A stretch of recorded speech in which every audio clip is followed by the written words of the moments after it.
Hello friends, एक बार सभी का स्वागत है आपके अपने यूट्यूब चैनल गुरु आर्यभट्ट में। तो जैसा कि आप लोग का सोशल साइंस का आज का एग्जामिनेशन था और उम्मीद करते हैं कि आज का एग्जामिनेशन जो आपका था वो सुपर से भी ऊपर था, क्योंकि आज के जो क्वेश्चन थे वो काफी ज्यादा आसान थे, इजी थे। ऐसे मेरे पास ये जो सेट है ये सेट जे है। आपका कोई भी सेट हो, आप अपने सेट के अनुसार वीडियो को पॉज करके आप मिलान कर सकते हैं। इसमें किसी प्रकार की कोई प्रॉब्लम नहीं होगी, क्योंकि जो भी हम आपको बताएंगे वो 100% शुद्ध और सटीक आंसर बताएंगे। एक भी प्रश्न का गलत आंसर आपको नहीं बताया जाएगा। तो देखते हैं कि आज का जो मेरा पहला क्वेश्चन होता है वो कैसा होता है, ये देख लीजिए। और अगर सेकंड सिटिंग का आप एग्जामिनेशन देने वाले हैं तो आपको शाम को 7 बजे इसी चैनल पर आपको वीडियो मिल जाएगा। इसलिए चैनल पर नए होंगे तो जरूर चैनल को सब्सक्राइब कर लीजिएगा, ताकि आपको सबसे पहले नोटिफिकेशन पहुंच जाए और आप अपने वीडियो का जो वॉच है वो आसानी से देख सकते हैं। चलिए तो देखते हैं आज का जो मेरा पहला क्वेश्चन है वो क्या है। ये रहा आपके स्क्रीन पर। पहला क्वेश्चन है कि रॉबर्ट ओवेन कहां का निवासी था। चार ऑप्शन थे, फ्रांस, जर्मनी, ब्रिटेन और ऑस्ट्रिया। तो रॉबर्ट ओवेन जो थे ये ब्रिटेन के निवासी थे। मतलब पहले क्वेश्चन का जो आपका सार्थक और सही आंसर हो जाएगा वो हो जाएगा ऑप्शन नंबर सी। दूसरा प्रश्न देख लीजिए। दूसरा प्रश्न आपके सामने था कि बोल्शेविक क्रांति का नेतृत्व किसने किया। बोल्शेविक क्रांति जो आप जानते होंगे कि रूस की क्रांति थी, 1917 ईस्वी में हुई थी, जो अक्टूबर के महीने में किया गया था। तो ये क्रांति करने का जो श्रेय जाता है वो जाता है लेनिन को। मतलब इस प्रश्न का राइट आंसर होगा ऑप्शन नंबर बी। हम आपको बता दें कि जो हम आपको बता रहे हैं वो आप मिलान करेंगे। ये जो आपके सामने ऑप्शन टिक लगा हुआ है ये कैंडिडेट का है, इस कैंडिडेट पर ध्यान आप नहीं देंगे। जो हम आपको बता रहे हैं वो 100% सही है। तीसरा मिलान कीजिए। तीसरा प्रश्न था आपका कि कंबोडिया की राजधानी है, मतलब कंबोडिया की राजधानी कहां है, इस प्रश्न में ये बताना था। तो कंबोडिया की जो राजधानी है वो है हनोई। मतलब इस क्वेश्चन का राइट आंसर होगा ऑप्शन नंबर ए। चौथा मिलान कीजिए। 4 नंबर आपका जो प्रश्न था वो था किस कानून के विरोध में जालियांवाला बाग में सभा का आयोजन किया गया था। तो आपको सभी को पता होगा कि जालियांवाला बाग हत्याकांड जो था वो 1919 ईस्वी में किया गया था और ये विरोध था रॉलेट एक्ट का। मतलब इस प्रश्न का सही आंसर होगा ऑप्शन नंबर सी। चलिए 5 का मिलान कर लीजिए। 5 का जवाब क्या दे के आए हैं ये देख लेते हैं आप लोग। 5 है कि किनके अनुरोध पर महात्मा गांधी चंपारण आए थे। महात्मा गांधी चंपारण 1916 ईस्वी में आए थे और यहां पर अनशन करके तीन कटिया प्रणाली को दूर करने का प्रयास किया था। तो इसके लिए बुलाने का श्रेय जाता है राजकुमार शुक्ल को। मतलब इस प्रश्न का सही आंसर हो जाएगा ऑप्शन नंबर ए। चलिए 6 देख लीजिए। 6 आपका था कि वल्लभ भाई पटेल को सरदार की उपाधि किस किसान आंदोलन के दौरान मिली। मतलब सरदार कहने का श्रेय जाता है वल्लभ भाई पटेल को, जिसका पूरा नाम था सरदार वल्लभ भाई पटेल। तो सरदार किसके द्वारा उपाधि दी गई या किस आंदोलन के द्वारा दिया गया था ये बताना है। तो ये दिया गया है बारदोली सत्याग्रह के द्वारा। मतलब इस क्वेश्चन का राइट आंसर होगा ऑप्शन नंबर ए। चलिए 7वें प्रश्न का मिलान कीजिए। 7वें का जवाब ढूंढिए कि 7वें का क्या लगा के है, क्या आपका जवाब सही था या नहीं सही था। फ्लाइंग शटल का आविष्कार किसने किया था। तो फ्लाइंग शटल के आविष्कार का श्रेय जाता है जॉन के, अर्थात सी ऑप्शन जो होगा इस प्रश्न का सही आंसर होगा। आप आराम से मिलान करते जाएंगे। जो हम आपको कल वायरल क्वेश्चन बताए हैं सारे क्वेश्चन वहीं से हैं एकदम। ये 100% विश्वास के साथ कहते हैं। नहीं तो अभी जाके देख सकते हैं वायरल प्रश्न में क्वेश्चन मिले हैं या नहीं मिले हैं। इसलिए अगर मेरे चैनल पर नए हैं तो जरूर सब्सक्राइब कर लीजिएगा, ताकि जो भी वायरल क्वेश्चन है वो सबसे पहले आप तक पहुंच सके। भारत में पहली जूट मिल कहां स्थापित की गई थी। तो भारत में पहली जो जूट मिल थी वो कलकत्ता में आविष्कार या कलकत्ता में स्थापित किया गया है। इस प्रश्न का सही आंसर होगा ऑप्शन नंबर ए। 9 का मिलान कीजिए। 9 था आपका कि दक्षिण अफ्रीका के प्रथम अश्वेत राष्ट्रपति कौन थे। दक्षिण अफ्रीका के पूछा गया है। तो दक्षिण अफ्रीका के जो प्रथम राष्ट्रपति थे उनका नाम था नेल्सन मंडेला। ऑप्शन सी जो होगा इस 9वें प्रश्न का सही आंसर होगा। 10वां देख लीजिए। 10वां था आपका कि श्रीलंका कब आजाद हुआ। तो श्रीलंका जब आजाद हुआ है उस समय हमारे देश में महात्मा गांधी की मृत्यु हुई थी। अब आपको समझ में आ गया होगा कब आजाद हुआ। मतलब सन 1948 ईस्वी में। मतलब इस प्रश्न का सही आंसर हो जाएगा ऑप्शन नंबर बी। 11 मिला लीजिए। 11 था आपका कि समता पार्टी का विलय किस राजनीतिक दल में हुआ? समता पार्टी। तो समता पार्टी का विलय हुआ है राष्ट्रीय जनता दल, ये तो नहीं होगा, ये होगा C option, Janata Dal United. मतलब इस प्रश्न का सही आंसर हो जाएगा ऑप्शन नंबर सी। 12 देख लेते हैं, 12 का क्या जवाब दे क्या है वो मिलान करेंगे। निम्न में से कौन नगर निगम का आय का स्रोत नहीं है? नगर निगम का, तो नगर निगम मकान कर लेता है, जल कर लेता है, शौचालय कर भी लेता है, लेकिन इनकम टैक्स जो है वो केंद्र सरकार लेती है। मतलब इसका राइट आंसर होगा ऑप्शन नंबर बी। 13 का मिलान कीजिए। 13 आपके सामने निम्नलिखित में कौन पंचायत की व्यवस्थापिका सभा है? पंचायत की व्यवस्थापिका सभा, तो पंचायत में इसमें चारों में से आ जाएगा आपका ऑप्शन नंबर ए, ग्राम सभा। ऑप्शन ए के साथ 13 में बढ़ेंगे आगे। आज का पेपर काफी आसान था और उम्मीद करते हैं आप लोग काफी अच्छे तरीके से अपना 40 जो स्कोर था ये पूरा कर चुके होंगे। एकदम उम्मीद है हमें कि आप 40 कर ही लोगे, क्योंकि जो भी आपको पढ़ा है उसमें से मैक्सिमम क्वेश्चन आपको एग्जामिनेशन में देखने को मिल गया है। राज्यपाल की नियुक्ति कौन करता है? तो राज्यपाल की नियुक्ति जो करता है वो हमारे राष्ट्रपति करते हैं। मतलब इस प्रश्न का सही आंसर हो जाएगा मेरे बच्चा लोग ऑप्शन नंबर सी।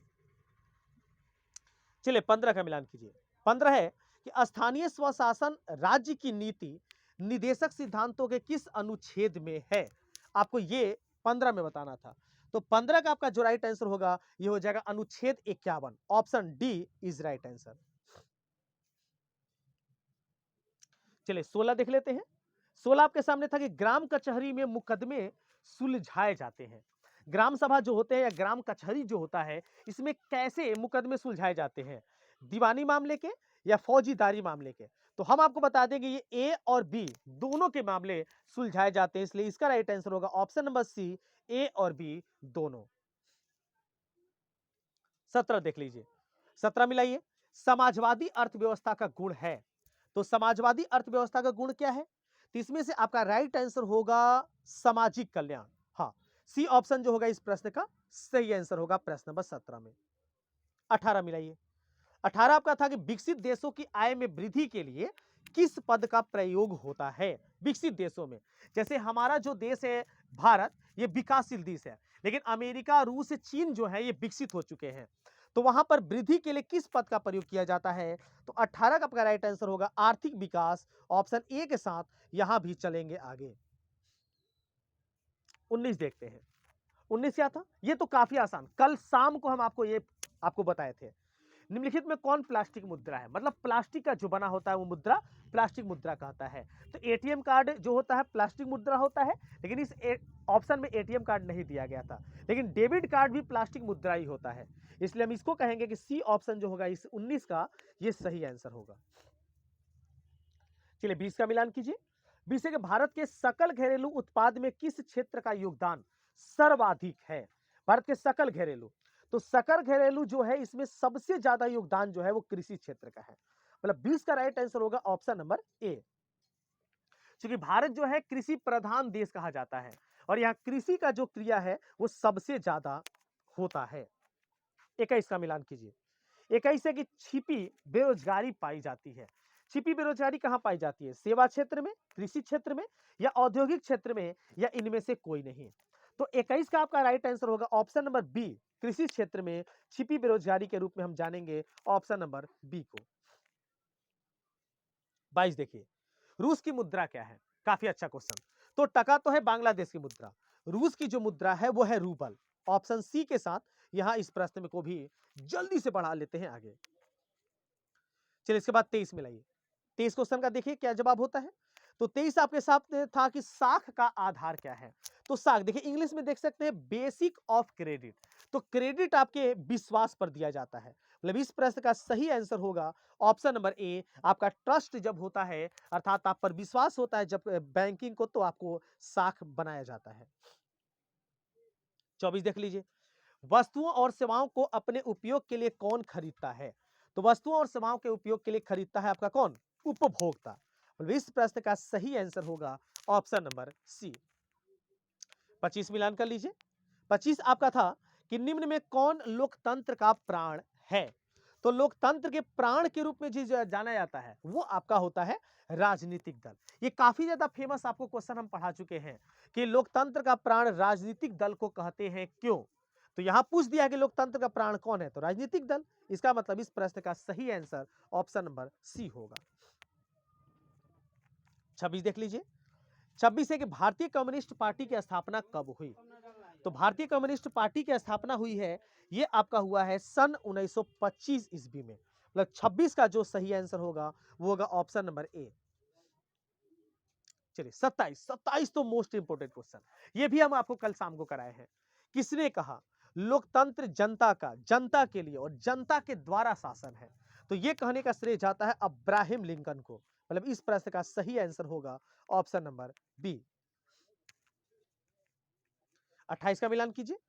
28 आपके सामने था कि भारत में कौन शासन प्रणाली है। तो भारत में जो शासन प्रणाली है वो मिश्रित अर्थव्यवस्था है, लेकिन यहाँ पर व्यवस्था का जो जिक्र है वो मिश्रित नहीं दिया है। तो यहाँ पर संसद भी है, लोकसभा और राज्यसभा। मतलब यहाँ पर हम कहेंगे डी ऑप्शन राइट आंसर होगा, संसदीय व्यवस्था। मतलब 28 का राइट आंसर होगा ऑप्शन नंबर डी। 29 देख लीजिए। 29 देखिए, बबुआ वाला क्वेश्चन पूछा हुआ है, एकदम आसान क्वेश्चन। भारत में वोट देने के लिए न्यूनतम आयु क्या है, सब कुछ जानते हैं, 18 वर्ष। 18 वर्ष आपका भी हो जाएगा तो आपको वोट देने का अधिकार दे दिया जाएगा। मतलब इसका राइट आंसर होगा ऑप्शन नंबर बी। 30 देख लीजिए। 30 में क्या था वो समझ लेते हैं।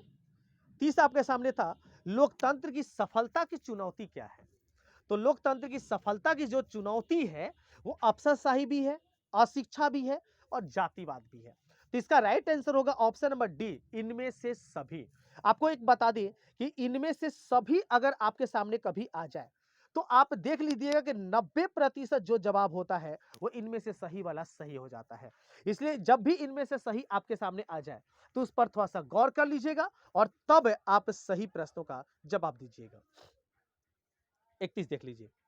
31 क्या था कि भारत में राष्ट्रीय आपातकाल की घोषणा कब हुई थी। ये भी कल क्वेश्चन हम आपको बताए हैं, काफी ज्यादा कल का क्वेश्चन आपके सामने पूछा गया है। तो आपातकाल घोषित हुआ है इंदिरा गांधी के समय, जब इंदिरा गांधी प्रधानमंत्री थी हमारे देश की।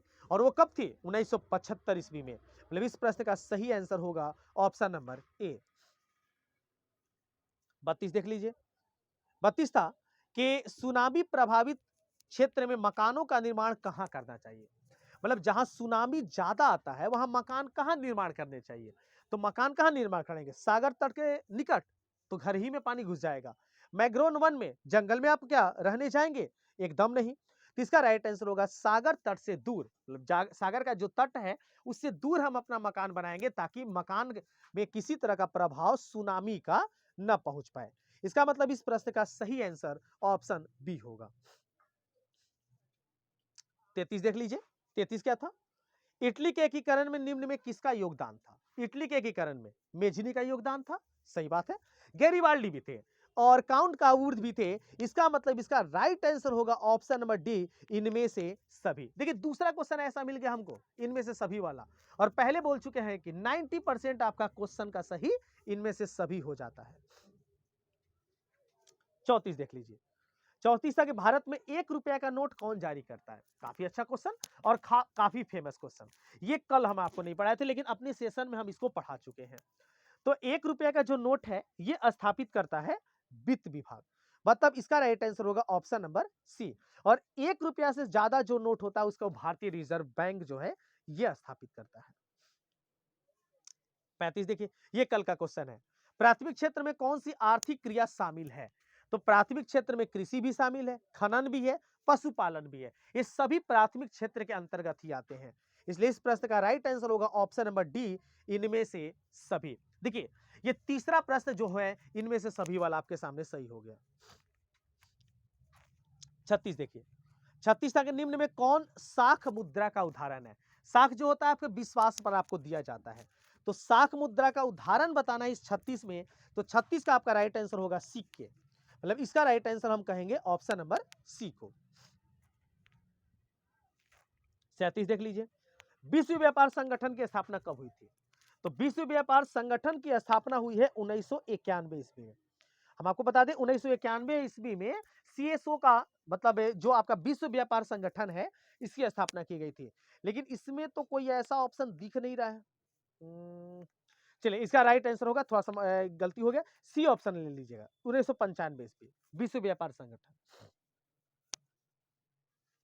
38 देख लेते हैं। 38 है कि 2011 की जनगणना के अनुसार भारत की आबादी लगभग कितनी थी? तो भारत की आबादी 2011 की जनगणना के अनुसार लगभग 121 करोड़ थी। मतलब इसका राइट आंसर होगा ऑप्शन नंबर बी। 39 देखते हैं। कृषि उत्पादों की गुणवत्ता सुनिश्चित करने का मान्यता प्राप्त चिन्ह कौन सा है? तो इसमें सुनिश्चित कृषि के लिए, तो कृषि के लिए आपका आता है एग मार्क। लेकिन आईएसआई मार्क और हॉल मार्क जो होता है कृषि के अन्य वस्तुओं के उत्पादन के तहत आता है। इसलिए इस प्रश्न का हम कहेंगे सही आंसर होगा ऑप्शन नंबर सी। 40 मिला लीजिए। 40 आपके सामने था कि केंद्रीय सांख्यिकी संगठन की स्थापना कब हुई थी? ये आपका स्थापित हुआ 1991 ईस्वी में। थोड़ा सा मिस्टेक हो गया हमसे, ये स्थापित किया गया 1991 ईस्वी में, लेकिन 1991 ईस्वी में आपका सामने यहाँ दिया हुआ नहीं है। तो इसको मिला लीजिएगा और देख लीजिएगा। अगर इसका राइट आंसर आपको पता चलता है तो कॉमेंट में जरूर बताइएगा। चलिए 41, जो भी बताएंगे हम आपको 100% शुद्ध बताएंगे। राष्ट्रीय जल मार्ग एक है, मतलब कहां से कहां तक जाता है राष्ट्रीय राजमार्ग, NH1 जिसको कहते हैं। तो ये जाता है इलाहाबाद से हल्दिया तक। मतलब इसका राइट आंसर होगा ऑप्शन नंबर बी। 42 देख लेते हैं। 42 के निम्न में से कौन उपभोक्ता उद्योग है? उपभोक्ता उद्योग के रूप में कौन सा जाना जाएगा? तो 42 का आपका राइट आंसर होगा चीनी उद्योग, ऑप्शन सी के साथ यहां बढ़ चलेंगे आगे। 43 देखते हैं। 43 है कि गिर राष्ट्रीय उद्यान कहां है? गिर राष्ट्रीय उद्यान, कितना अच्छा नाम है। गिर राष्ट्रीय उद्यान जो है ये गुजरात में है, मतलब जहां मोदी के है, जहां से मोदी है। ऑप्शन डी जो होगा इसका राइट आंसर हो जाएगा। चलिए 44 मिला लीजिए।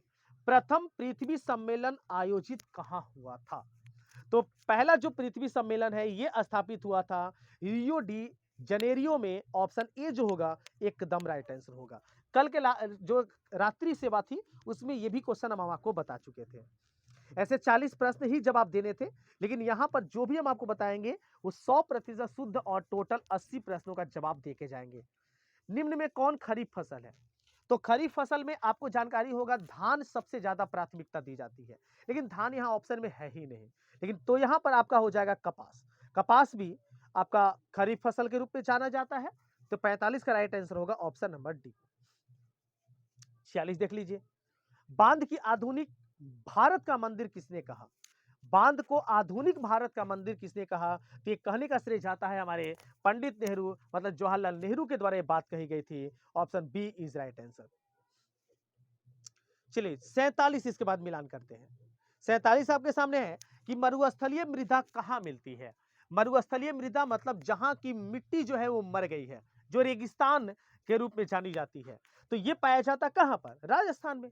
क्योंकि राजस्थान में भूमि जो है वो मरी हुई है, ऐसा सभी लोग जानते होंगे। इसलिए इसका राइट आंसर होगा ऑप्शन नंबर बी। 48 मिलाइए। भारत का सबसे छोटा रेलवे क्षेत्र कौन सा है? तो देखिए भारत का पूर्वी रेलवे जो है इसका मुख्यालय कल बताए थे आपको हाजीपुर है, लेकिन ये सबसे छोटा नहीं है। ये सबसे छोटा है उत्तर पूर्वी रेलवे। ऑप्शन डी जो होगा इस 48 का सही आंसर होगा। 49 देख लीजिए। 49 आपके सामने था, थोड़ा सा मिस्टेक हो गया, देख लीजिएगा, मैनेज कर लीजिएगा।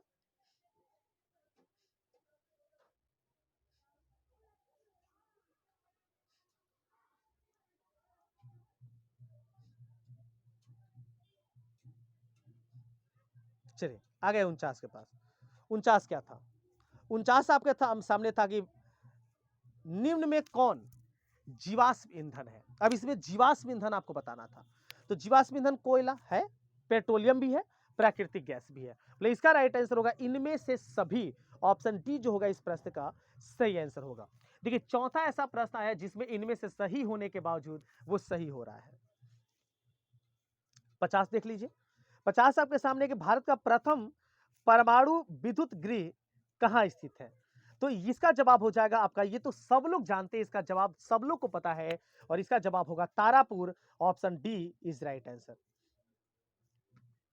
चलिए इसके बाद देखते हैं 51 नंबर।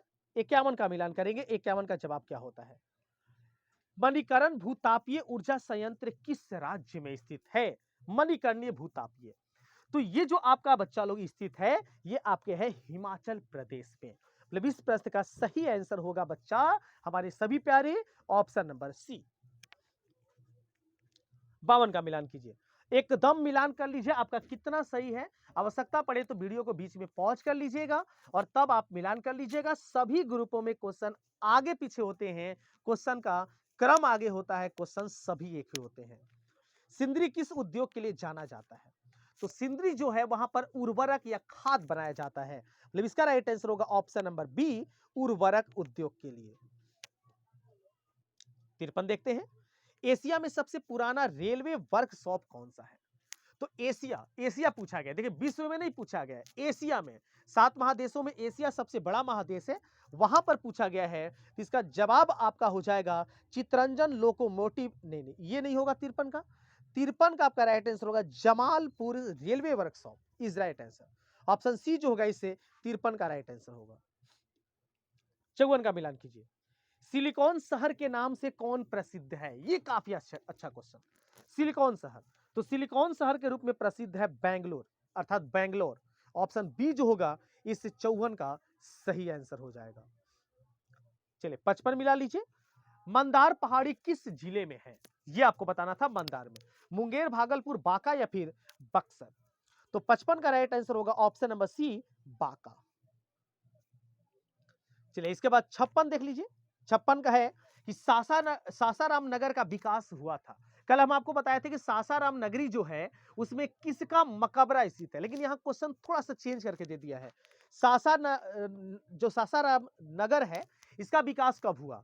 तो ये आपका हुआ है मध्य युग में, मतलब प्राचीन युग में नहीं, याद रखेंगे। इसका राइट आंसर होगा ऑप्शन नंबर बी। 57 देख लीजिए, 57 है कि सुखाड़ का कारण क्या है? तो सुखाड़ किसको बोलते हैं? जहां पर जल की अभाव होता है, जल की कमी हो जाती है, तो जल का अभाव ए ऑप्शन। मिट्टी में नमी का अभाव, तो मिट्टी में नमी के अभाव को ही सुखाड़ कहते हैं, जल का अभाव को सुखाड़ नहीं बोलते हैं। जल का अभाव का मतलब कि जल की कमी हो गई, जो पीने वाले जल की भी कमी हो सकती है। ये कई बार हम आपको अपने सेशन में समझा चुके हैं। इसका जवाब हमेशा आप देंगे मिट्टी की नमी में अभाव, उसको सुखाड़ कहते हैं। मतलब इस प्रश्न का राइट आंसर होगा ऑप्शन नंबर बी। चलिए 58 मिलाइए, 58 के संचार का सबसे लोकप्रिय साधन कौन है? तो संचार का सबसे लोकप्रिय संसाधन जो है वो आपका है इसमें सार्वजनिक टेलीफोन। हाँ, ये सार्वजनिक टेलीफोन ही सबसे अच्छा माध्यम माना जाता है संचार का। इसके लिए इसका राइट आंसर हम बताएंगे ऑप्शन नंबर ए को। चलिए 59 देख लीजिए, बाढ़ का प्रमुख कारण क्या है? बाढ़, नदियों में पानी का स्तर जब बढ़ जाता है उसको बाढ़ कहते हैं। तो बाढ़ किसके कारण आता है? जल की अधिकता के कारण, जल की मात्रा बढ़ जाती है इसके कारण। नदी तल पर मलबों का निक्षेपण के कारण, नदियों में जो मल मूत्र जो होते हैं या मलबे जो होते हैं फेंक दिए जाते हैं तो बढ़ाता है। और वर्षा की अधिकता। देखिए ए और सी तो दम क्लियर पता चल रहा है कि दोनों होगा। तो इसका राइट आंसर हम बताएंगे ऑप्शन नंबर डी, इनमें से सभी। ये 5वां प्रश्न जो इनमें से सभी सही हो रहा है आप लोग का। चलिए 60 देख लीजिए, 60 के भूकंप संभावित क्षेत्र में भवनों की आकृति कैसी होनी चाहिए? ये भी कल के सेशन में हम आपको पढ़ा चुके हैं। तो भवन जो होने चाहिए भूकंप संभावित, जहां पर भूकंप ज्यादा आता है वहां के भवन जो होने चाहिए आयताकार होने चाहिए, ताकि वो किसी तरह से गिरे नहीं और जल्दी उसको नुकसान न पहुंच पाए। 61 देख लीजिए, भारत में सबसे बड़ा लौह अयस्क उत्पादक राज्य कौन सा है? यह पूछा गया था। तो लौह उत्पादक मतलब जहां पर लोहे की सामग्री सबसे ज्यादा उत्पादित होती है। तो देखिए झारखंड में कोयला ज्यादा होता है, लोहा ज्यादा नहीं होता है। यहां इसका जवाब होगा option number A, Karnataka. Karnataka में लौह अयस्क जो है वो सबसे ज्यादा होता है। 62 देख लेते हैं, 62 आपके सामने क्वेश्चन था और 62 में था कि सीमेंट उद्योग का कच्चा माल क्या है? जो सीमेंट बनाया जाता है उसमें कच्चा माल के रूप में क्या प्रयोग किया जाता है? चूना पत्थर, बॉक्साइट, ग्रेनाइट या फिर लौह अयस्क? तो 62 का आपका जो राइट आंसर होगा वो हो जाएगा ऑप्शन नंबर ए, चूना पत्थर। Option A is right answer. हाँ, हम आपको बता दें अगर आप सेकंड शिफ्ट के होंगे या सेकंड शिफ्ट में आपका कोई दोस्त अगर आपका एग्जामिनेशन देता होगा तो शाम को 7 बजे इसी तरीके से सबसे पहले और सबसे सटीक जवाब लेके हम आपके सामने उपस्थित होंगे। इसलिए अगर आपके दोस्त अगर एग्जामिनेशन देते हो तो इस वीडियो को जरूर उन तक शेयर कीजिए, ताकि वो जल्दी जल्दी आराम से मिलान कर सके और सभी लोग संतुष्ट हो जाएं कि आपको कितना अंक आज के एग्जामिनेशन में प्राप्त हुआ है। भारत में कितने सार्वजनिक क्षेत्र के तेल परिष्करण केंद्र कार्य कर रहे हैं? तो ऐसी इसका संख्या टोटल आपका 23 है, लेकिन टोटल नहीं पूछा है, तो इसमें हम कहेंगे 18 लगातार के तहत है, इसलिए इसका राइट आंसर होगा ऑप्शन नंबर सी। 64 देख लीजिए। 64 है कि हीराकुद परियोजना किस नदी पर है? तो हीराकुद परियोजना है ये आपका महानदी पर स्थित है, मतलब इससे 64 का राइट आंसर होगा वो हो जाएगा ऑप्शन नंबर ए। 65 का मिलान कीजिए। 65 आपके सामने था कि वायु परिवहन का राष्ट्रीयकरण कब किया गया था? तो वायु प्रदूषण का वायु परिवहन का जो राष्ट्रीयकरण किया गया है, ये किया गया है आप लोग का 1953 ईस्वी में। मतलब इस प्रश्न का सही आंसर हमारे सभी प्यारों हो जाएगा ऑप्शन नंबर डी। अगला क्वेश्चन देखिए, अगला प्रश्न स्क्रीन पर है आपके सामने 66 में, और 66 देखते हैं क्या जवाब आप दे पाते हैं या क्या दिए हैं, ये देख लीजिए जल्दी से। विश्व का प्राचीनतम परिवहन साधन कौन सा है? तो जैसे कि आप जानते होंगे कि वास्को डी गामा हमारे भारत आए थे, कब आए थे? तो ये आए थे 1498 ईस्वी में। और 1498 ईस्वी में किससे आए थे ये तो आपको पता होगा, वो आए थे जल मार्ग से, समुद्री मार्ग से। इसलिए सबसे ज्यादा प्राचीन जो है वो जल परिवहन है, इसलिए इसका राइट आंसर हम बताएंगे ऑप्शन नंबर ए। 67 देखते हैं। 67 हमारे सामने था कि मोरमुआओ बंदरगाह कहाँ स्थित है? तो मोरमुआओ जो बंदरगाह है ये आपका स्थित है गोवा में, मतलब इसका राइट आंसर होगा ऑप्शन नंबर बी। अगले क्वेश्चन की ओर बढ़ते हैं। अगला प्रश्न आपके सामने आ रहा है 68 नंबर में। 68 का जवाब देंगे और बताने का प्रयास करेंगे। कांडला विशेष आर्थिक क्षेत्र कहाँ है? ये कल पढ़ाया गया है, कल हम आपको रात्रि में बताए थे शाम को 8 बजे। तो कांडला विशेष आर्थिक क्षेत्र जो है आप लोग का, ये स्थित है पश्चिम बंगाल में, मतलब इस प्रश्न का सही आंसर ऑप्शन सी होगा। चलिए अगला क्वेश्चन मिलाइए। अगला प्रश्न आपके सामने है 69 में कि कहलगांव तापीय विद्युत परियोजना कहाँ स्थित है? तो ये आपका स्थित है भागलपुर में। चलिए ये जो कैंडिडेट है उसका भी सही है, मतलब इसका राइट आंसर होगा ऑप्शन नंबर ए। 70 मिला लीजिए। 70 क्या है? तो जलवेरिन संबंधित था। जलवेरिन जलवेरिन एक क्रांतिकारी आंदोलन के तहत जाना जाता था, तो इसका राइट आंसर होगा व्यापारियों से, मतलब इसका सही हम कहेंगे ऑप्शन नंबर बी को। 71 मिलाइए। 71 है कि जर्मन राइन राज्य का निर्माण किसने किया था? तो जर्मन राइन राज्य का निर्माण करने का श्रेय जाता है नेपोलियन बोनापार्ट को, अर्थात ऑप्शन बी जो होगा इसका राइट आंसर होगा। और इन्हीं के द्वारा 1804 ईस्वी में नेपोलियन संहिता भी लागू किया गया था। काफी मजेदार और काफी आसान क्वेश्चन थे। अगर मेरे चैनल से आप पढ़े होंगे तो जरूर इन प्रश्नों का आप जवाब दे पाए होंगे, और अगर नहीं पढ़े हैं तो जरूर चैनल को सब्सक्राइब कीजिए, क्योंकि बहुत जल्द 11th और 12 का सब्जेक्टिव क्वेश्चन और ऑब्जेक्टिव क्वेश्चन दोनों का तैयारी इस चैनल के माध्यम से आपको कराया जाएगा।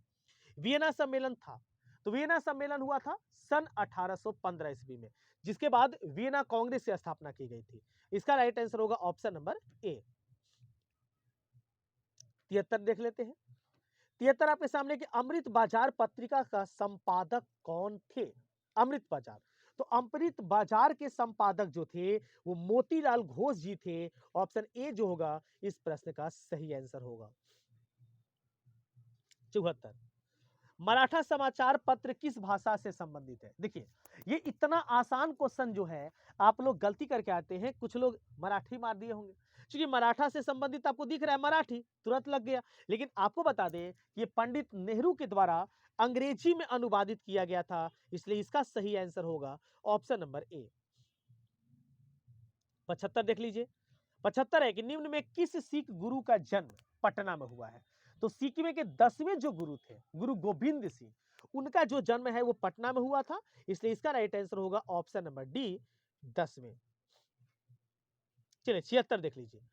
76 के बिहार बंगाल में कब पृथक हुआ, मतलब बिहार जो है बंगाल से कब अलग हुआ है, ये आपको इस 76 में बताना है। तो 76 का राइट आंसर होगा बिहार जो है बंगाल से अलग हुआ है, और ये अलग हुआ है 1912 ईस्वी में। ऑप्शन ए जो होगा इस 76 का राइट आंसर होगा। 77 मिला लीजिए। भारत आने वाले प्रथम व्यापारी कौन थे? तो सबसे पहले वास्को डी गामा आए थे सन 1498 ईस्वी में, और इसीलिए उनको भारत के खोजकर्ता के रूप में जाना जाता है। अर्थात वो एक पुर्तगाली थे, इसलिए हम कहेंगे इस प्रश्न का सही आंसर ऑप्शन सी होगा। 78 देख लीजिए। 78 है कि उत्तरी एवं दक्षिणी वियतनाम का एकीकरण कब हुआ था? तो उत्तरी और दक्षिणी वियतनाम का जो एकीकरण हुआ है, मैं सॉरी, दोनों मिल गए थे एक साथ, तो ये आपका हुआ है सन 1975 ईस्वी में, मतलब इसका राइट आंसर होगा ऑप्शन नंबर डी। तो इस तरीके से आप लोग आराम से आज 78 क्वेश्चन का मिलान कर लिए, 80 का 80 बताएंगे। लेकिन उसके पहले अगर वीडियो पर नए हैं तो जरूर चैनल को सब्सक्राइब कर लीजिएगा और इस वीडियो को अधिक से अधिक दोस्तों में शेयर कीजिएगा, और लाइक अभी तक अगर आप नहीं किए हैं तो जरूर लाइक कर दीजिएगा। चलिए अगला क्वेश्चन देखिए, जो कि आपका सेकेंड लास्ट क्वेश्चन है। दिसंबर 1929 में किस नदी के तट पर नेहरू जी द्वारा तिरंगा फहराया गया था? काफी अच्छा क्वेश्चन है ये, तो इसका हम आपको राइट आंसर बताएंगे। 1929 में यमुना नदी, दिल्ली के पास यमुना नदी जो है वहां पर इसका क्रिया किया गया था, मतलब इस क्वेश्चन का राइट आंसर होगा ऑप्शन नंबर बी। चलिए आप लाइक जरूर कर दें, क्योंकि आपके लाइक से ही हमें मोटिवेशन मिलता है और इसी प्रकार के स्पेशल वीडियो सबसे पहले आप तक पहुंचाने के लिए हम मोटिवेट भी हो जाते हैं। वीडियो को लाइक कीजिए, चैनल को जरूर सब्सक्राइब कीजिए, क्योंकि इससे आपको काफी ज्यादा फायदा होने वाला है, नुकसान कुछ नहीं होगा। क्रांतिकारी नेता सूर्यसेन का उपनाम क्या था? तो सूर्यसेन का उपनाम जो था वो था मास्टर दा। ऑप्शन बी जो होगा इस प्रश्न का राइट आंसर होगा। तो इस तरीके से पूरे 80 का 80 क्वेश्चन हम आपको 100% शुद्ध तरीके से बता दिए। इस वीडियो में इतना ही। नेक्स्ट वीडियो में कुछ और नए टॉपिक के साथ पुनः हम आपके सामने उपस्थित होते हैं। वीडियो को लाइक करते जाइए और चैनल पर नए हैं तो जरूर इसे सब्सक्राइब करते जाइए। मिलते हैं अगले वीडियो में एक नए टॉपिक के साथ, तब तक सभी को वंदे मातरम।